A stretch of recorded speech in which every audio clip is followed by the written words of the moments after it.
মোদিজির সমালোচনা অনেকেই করে, কিন্তু ইট ক্যানট বি ডিনাইড যে last man standing, last mile delivery is excellent.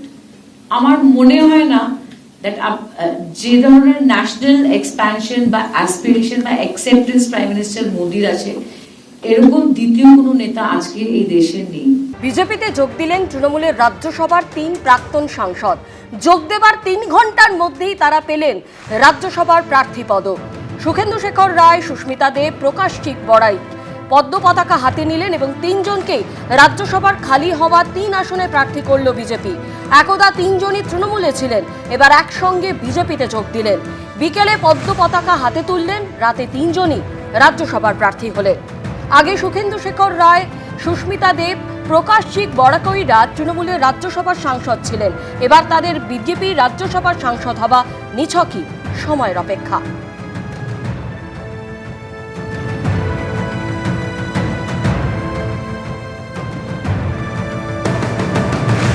যে 3 জন তারা পদ্ম পতাকা হাতে তুলে নিলেন, সুখেন্দু শেখর রায়, সুস্মিতা দেব, প্রকাশ চিক বড়াই। যোগদানের কয়েক ঘন্টার মধ্যেই 3 জন পেলেন রাজ্যসভার প্রার্থী পদ।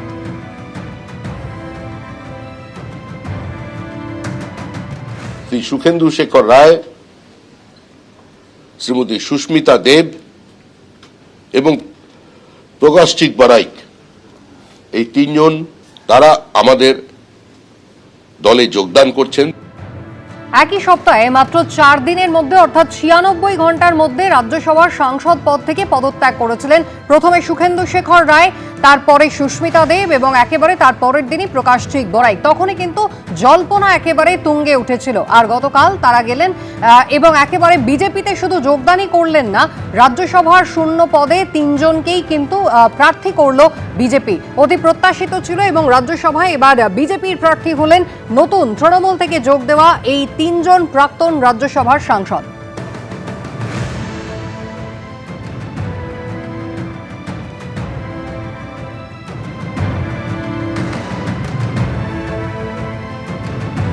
আর এই 3 প্রাক্তন তৃণমূল সাংসদকে দলে নেবার ব্যাখ্যা দিয়েছেন বিজেপি রাজ্য সভাপতি শ্রমিক ভট্টাচার্য।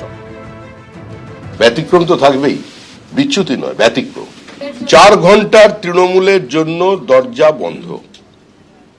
যারা মানুষের সম্পত্তি লুট করেছেন তাদের জন্য দরজা বন্ধ।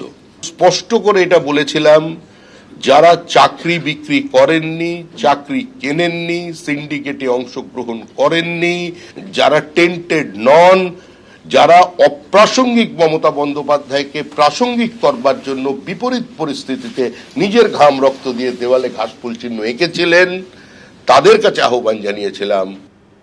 একদা তৃণমূল কংগ্রেসের রাজ্যসভার 3 সাংসদ যারা আগেই রাজ্যসভার সাংসদ পদ ছেড়েছিলেন আর গতকাল বিজেপিতে শুধু যোগ দিলেন না, একেবারে রাজ্যসভা থেকে বিজেপির প্রার্থী তারা হলেন। যদিও একে একেবারেই গুরুত্ব দিতে নারাজ কালীঘাট তৃণমূল। প্রতিক্রিয়া দিয়েছেন দোলা সেন। কোনো যায় আসে না, এটা আবার বলছি, এটা আমাদের কোনো যায় আসে, এটা খুব তুচ্ছ খবর আমাদের কাছে। আমাদের দলের মূল ভিত্তি হচ্ছেন মানুষ আর মমতা বন্দ্যোপাধ্যায়। যারা সেইটা ভুলে গিয়ে যা কিছু অন্যথা করবে, আবারও বলছি, সেক্ষেত্রেও মানুষ এবং মমতাই আমাদের দলের ক্ষেত্রে শেষ কথা বলবেন, কোনো এলি তেলি নয়। বিজেপিতে যোগ দিয়ে সুস্মিতা দেব নরেন্দ্র মোদীর প্রশংসা করলেন, আর সুখেন্দু শেখর রায়ের গলায় শোনা গেল মমতা বন্দ্যোপাধ্যায়ের সমালোচনা।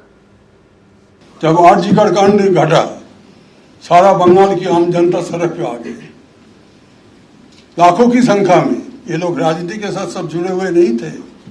And the chief executive who can not read the writing on the wall, she is finished, his party is over.